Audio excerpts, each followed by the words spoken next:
এটা কোন দেশ? বাংলাদেশ। বাংলাদেশ?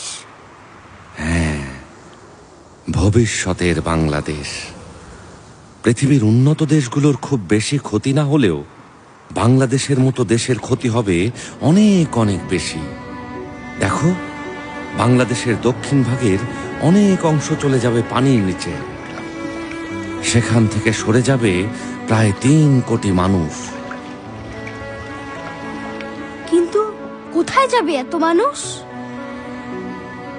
দেখতে চাও? চলো।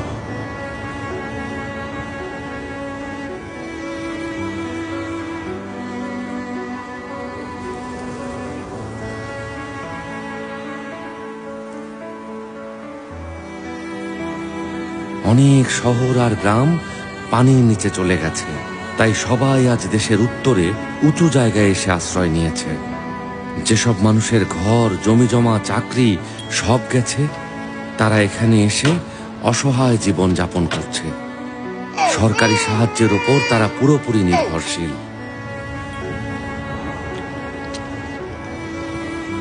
কষ্ট পেও না রাতুল, এটা তো ভবিষ্যৎ।